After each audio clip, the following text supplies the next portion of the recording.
Olá, sejam bem-vindos a mais uma aula de C, voltada para as competições de informática. Hoje eu trouxe esse problema aqui, que ele é da etapa única do Interif de 2021, e o nome dele é esteganografia. Pouco tempo após o surgimento da escrita, se viu a necessidade de disfarçar mensagens de forma que somente o destinatário pudesse compreender. Durante as guerras que ocorreram na antiguidade, os generais precisavam dar ordens a seus soldados sem que essas pudessem ser interceptadas e compreendidas por seus inimigos. Este é apenas um exemplo, mas a necessidade de disfarçar mensagens pode ser encontrada em diversas áreas, tal como um político trocar mensagens com seus aliados, um namorado enviar cartas para sua namorada e etc. Duas técnicas foram utilizadas para disfarçar mensagens: a criptografia e a esteganografia. A criptografia altera a mensagem original e, mesmo que o opositor tenha acesso a ela, não conseguiria entendê-la de imediato. Já na esteganografia, a mensagem se mantém a mesma e são utilizadas técnicas para escondê-la. Heródoto conta a história de um grego que precisava transmitir uma mensagem secretamente, então ele raspa o cabelo do mensageiro, tatua a mensagem na cabeça raspada e espera que o cabelo cresça novamente. Ao chegar ao destinatário, o mensageiro raspa a cabeça, revelando a mensagem. Obviamente que esta técnica é totalmente inviável.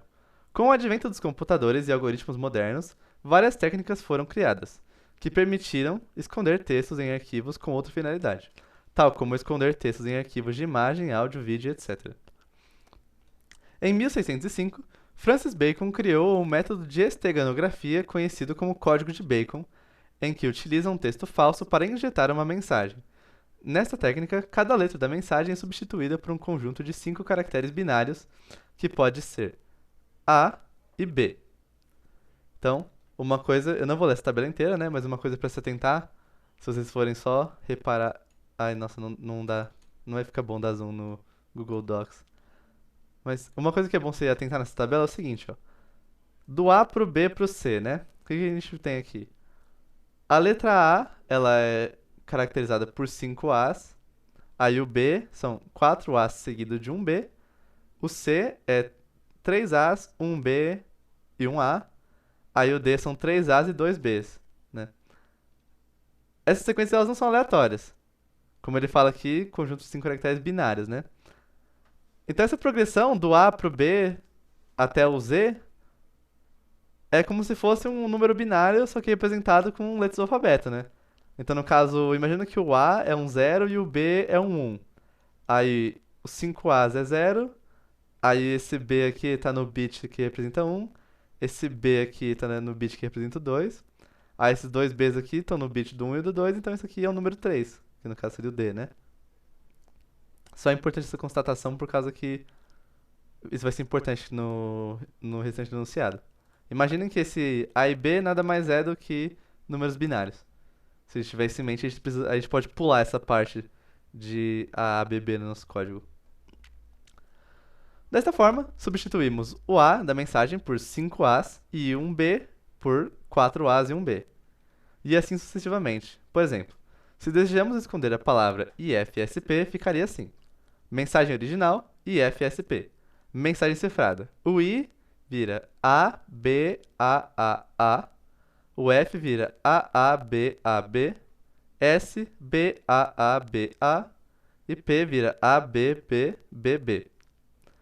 Dessa forma, podemos esconder a mensagem em um texto falso substituindo a letra A por uma letra minúscula e B por uma letra maiúscula. Então, voltando para nossa analogia, isso quer dizer que todo zero é. Isso, todo zero representa uma letra minúscula e todo um representa uma letra maiúscula. Então, mensagem cifrada, isso tudo aqui que eu acabei de ler já. E texto falso, Rede Federal de Educação. Aí o texto final vai ser o seguinte: por causa desse A, esse R no final fica minúsculo.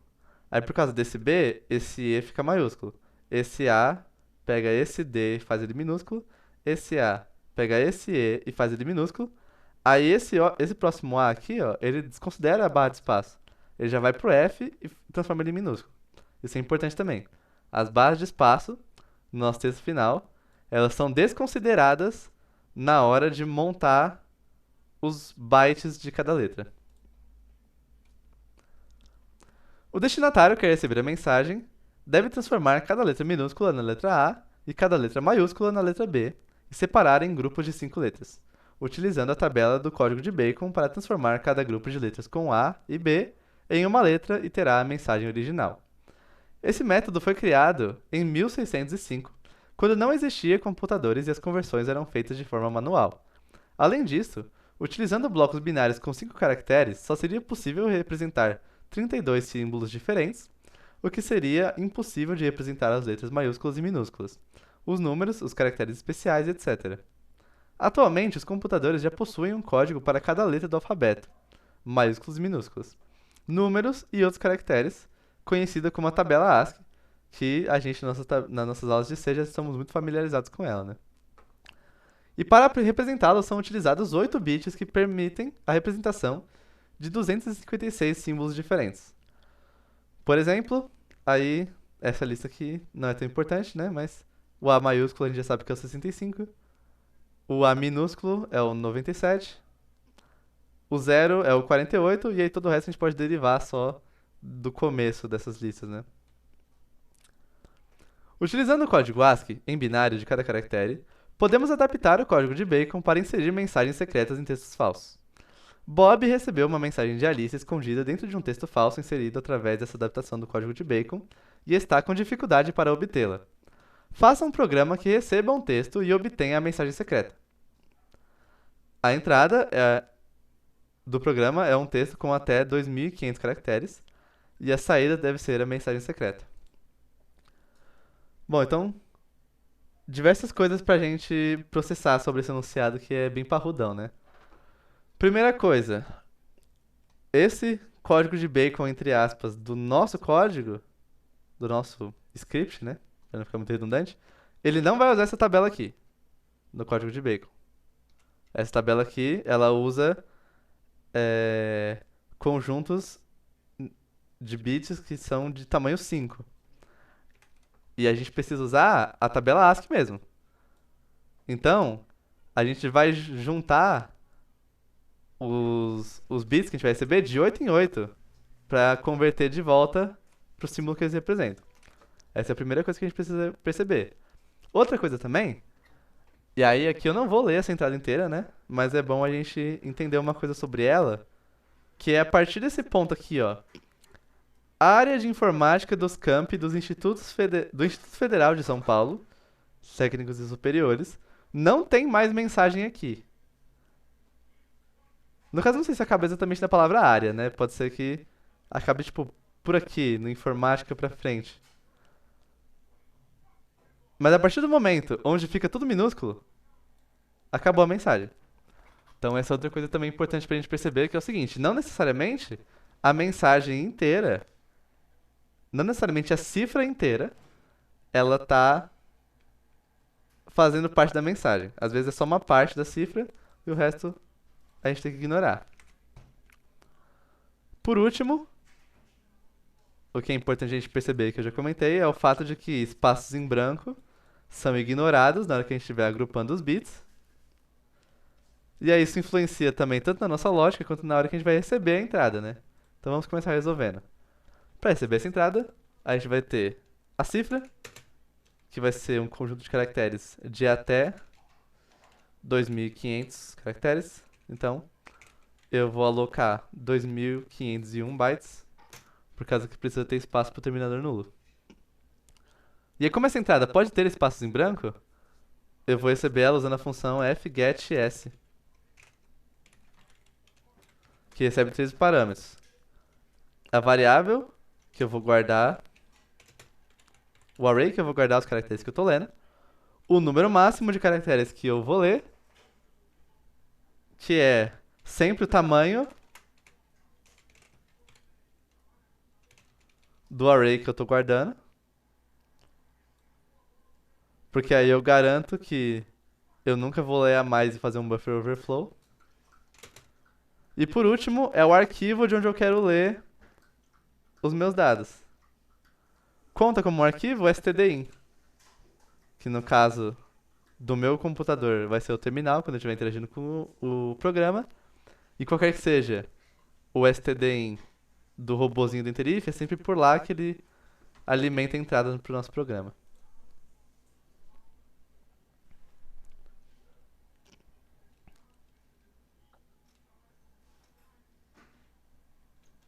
E aí, agora que já tem a cifra, eu vou decifrar.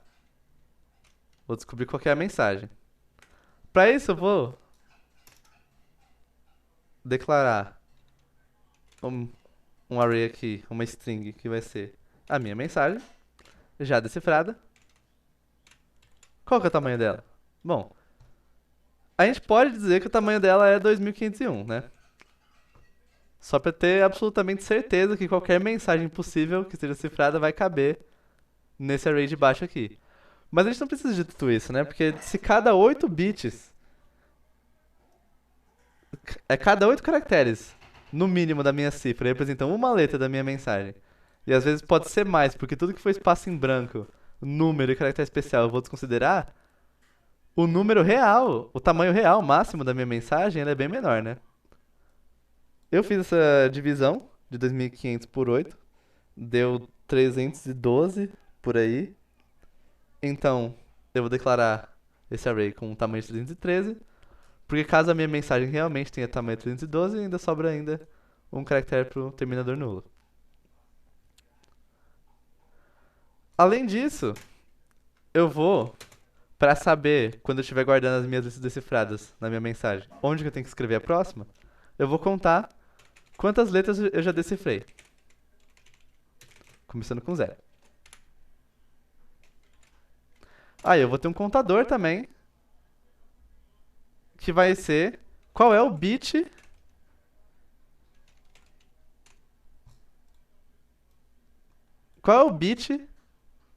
do código binário da letra que eu estou decifrando agora.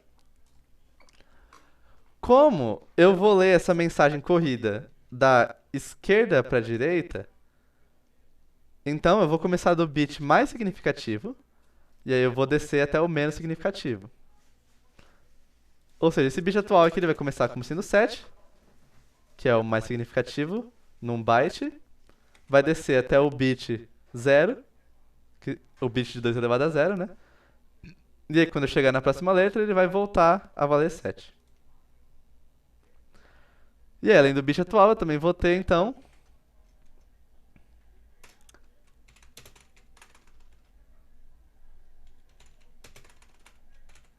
um char aqui, que é a letra que eu estou decifrando agora. E além do fato que eu vou declarar essa variável como um char, eu vou tratar ela exclusivamente como um número e fazer operações matemáticas com ela. Então vamos lá. Eu vou passar, obviamente, por todas as letras da minha cifra. Então,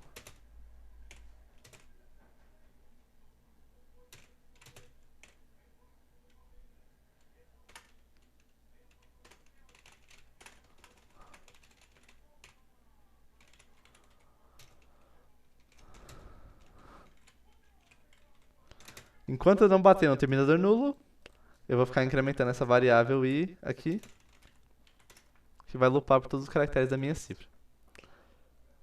Beleza. Então a primeira coisa que eu vou ver é o seguinte, ó. Se o caractere que eu tô olhando agora, ele não for uma letra, eu descarto ele completamente e vou pro próximo. Então essa é a primeira coisa que eu tenho que ver pra garantir que não vai dar nada de errado no meu código. Se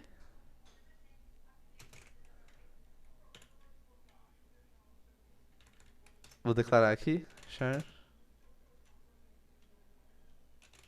o caractere da mensagem.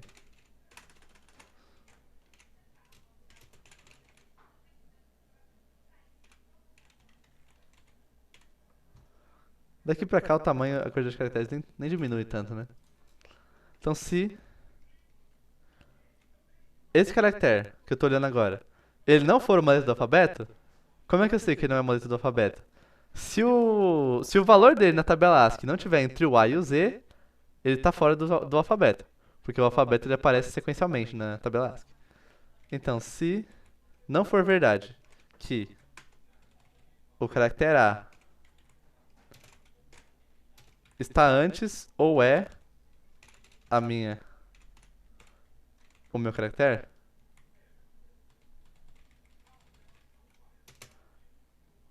e que esse mesmo caractere, que deve aparecer depois ou sendo A, ele também não aparecer antes ou sendo o Z, então continue. Não é uma letra, não quero saber. Mas do jeito que eu tô verificando essa condição aqui, eu só vou processar letras que sejam minúsculas. Porque, se vocês recordarem aqui desse enunciado, e também das outras aulas, o alfabeto maiúsculo, ele que parte do 65 e vai até o Z maiúsculo, ele tá em alcances diferentes do A minúsculo, que parte do 97 e vai até o Z minúsculo. Pra eu ignorar a case de uma letra quando eu tô olhando pra ela, eu posso só fazer um OR com o número 32. Se vocês não lembram por quê, eu recomendo ver a aula. É... Acho que foi a aula Otto. É a aula Otto e seus palíndromos. Onde eu falei sobre inverter case ou padronizar case das letras. A aula Otto e seus palíndromos também de C. Se eu fizer um OR com o número 32, agora eu não quero saber se essa letra ela é maiúscula ou minúscula. Beleza, essa é uma letra. Então o que eu quero ver agora? Quero ver o seguinte, ó. Se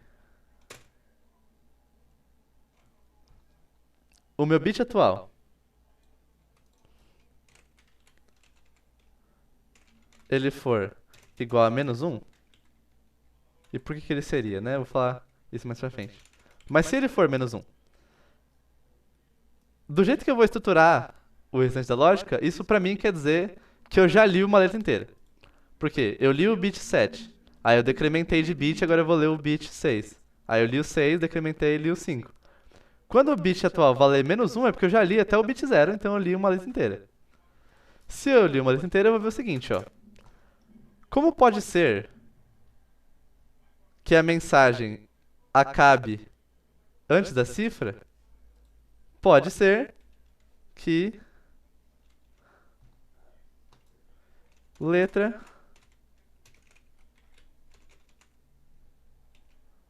seja igual a 0. E aí eu só quero colocar ela na minha mensagem se letra for diferente de 0.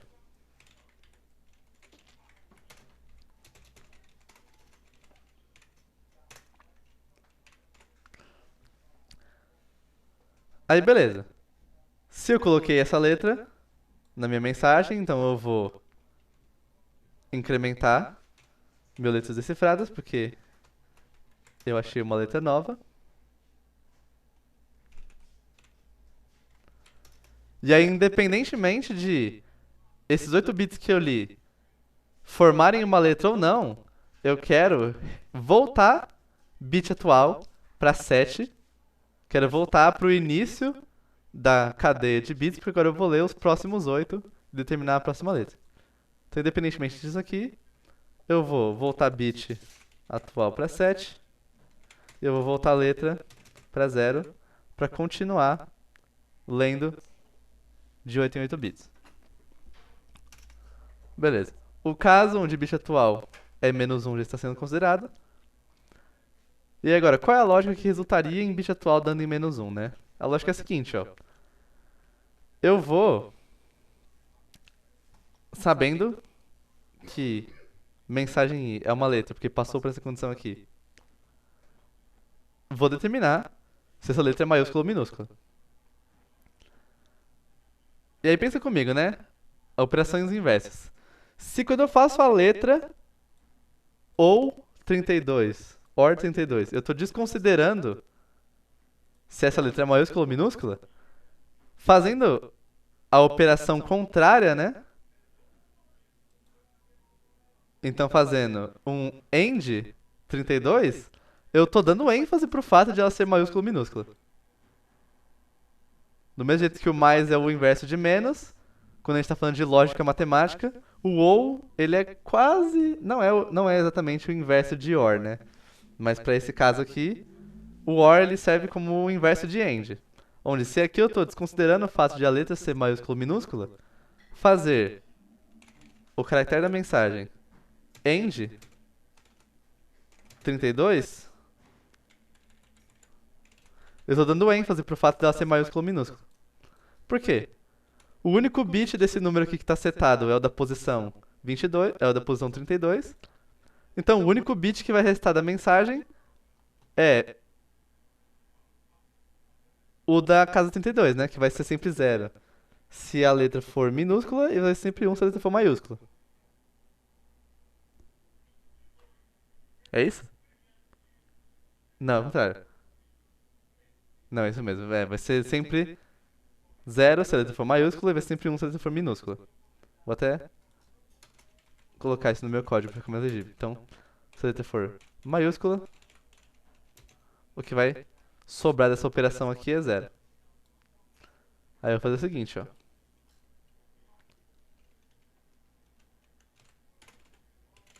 Char o case da letra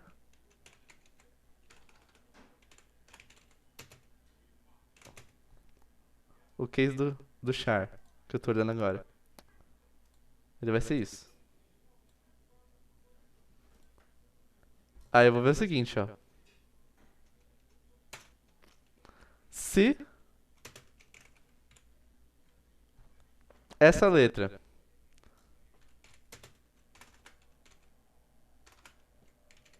se o case da letra for maiúsculo, o maiúsculo é B.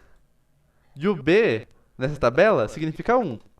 Então, se o case da minha letra for maiúsculo, eu vou setar o bit na posição que eu estou olhando agora.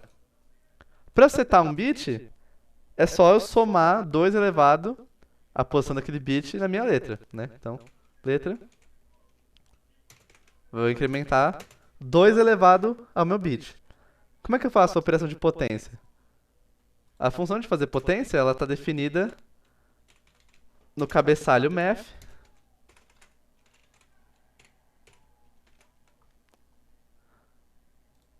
Ela se chama power, mas a gente só escreve o POW. Porque potenciação em inglês é power.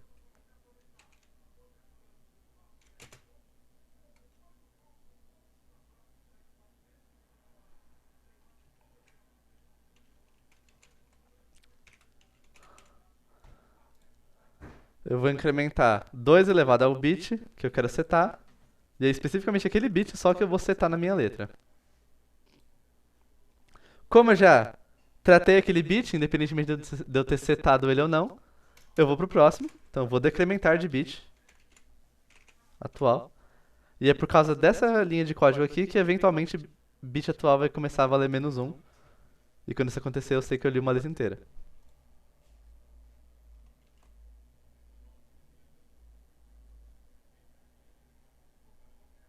Uma coisa também que é importante de fazer aqui, como letra é um char e a função power retorna sempre um double, que ocupa muito mais bytes do que um char, né? Só para garantir que eu não vou perder nenhum valor vindo daqui para cá, eu vou fazer uma conversão dessa saída para char. Mas eu não sei se isso é muito necessário. Bom, aí beleza, eu vou fazer isso tudo aqui. Vou ler a mensagem inteira. Antes de eu mostrar ela na tela, eu preciso colocar o terminador nulo na minha mensagem. Porque se eu esquecer de fazer isso, o scanf não vai saber quando é que ele tem que parar de printar na tela e aí ele vai printar a memória inteira do meu computador. Então,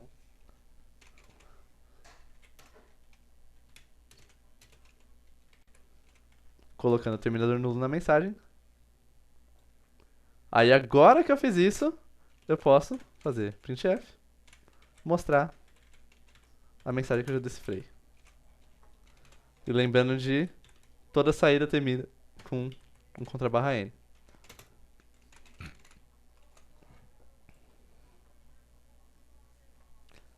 Vamos ver então se nosso programa funciona.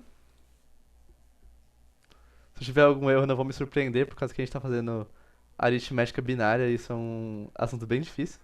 Ainda mais de fazer e falando ao mesmo tempo.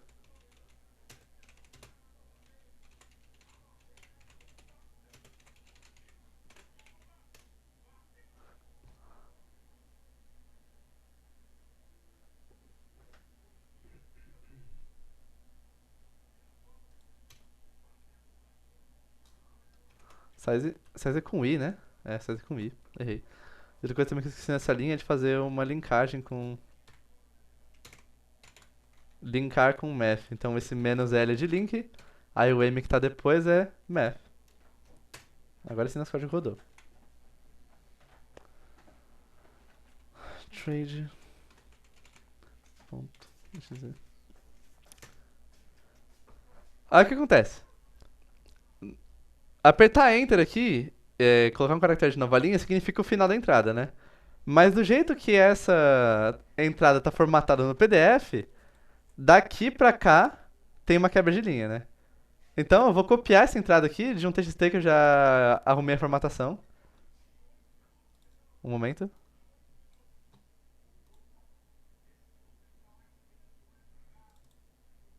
Ah, aqui. Essa aqui é a primeira linha.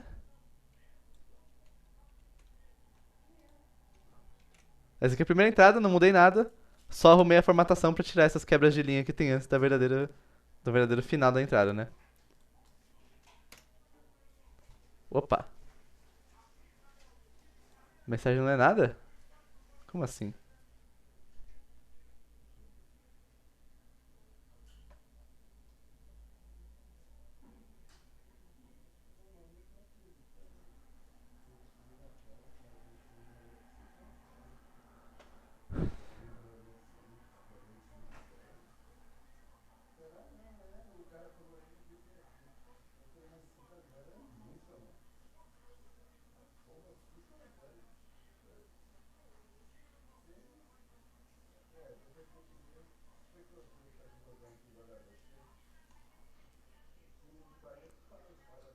Hum...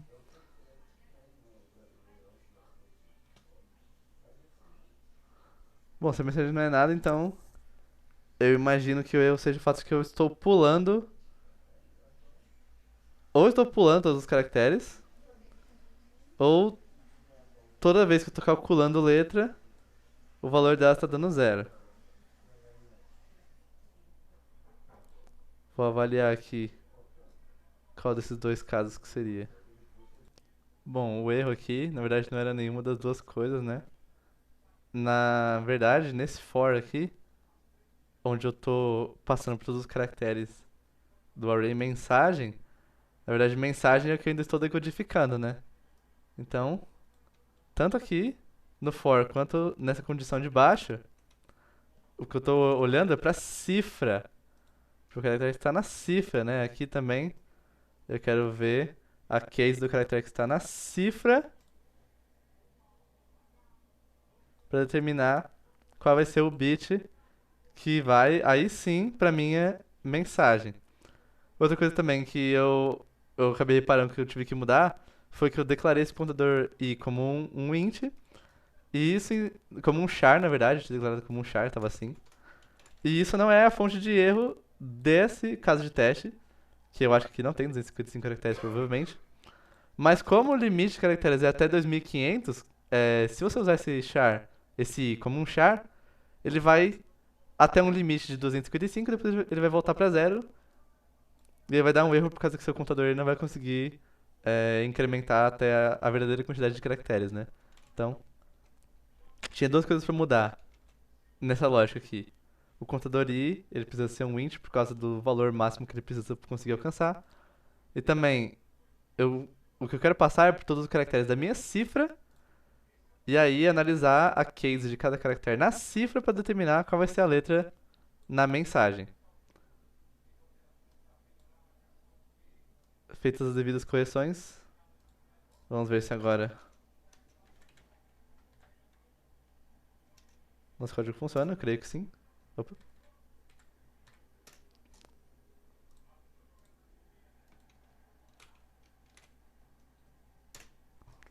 Ah, agora sim, ó.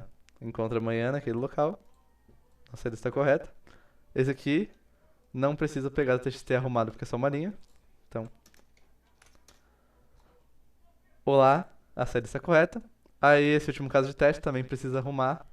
Eu já tenho o meu TXT arrumado aqui. Só copiar e colar. E nossa saída está correta. Era isso. Muito obrigado pela atenção. Espero que vocês tenham entendido. Quaisquer dúvidas, deixem nos comentários. Muito obrigado e até a próxima.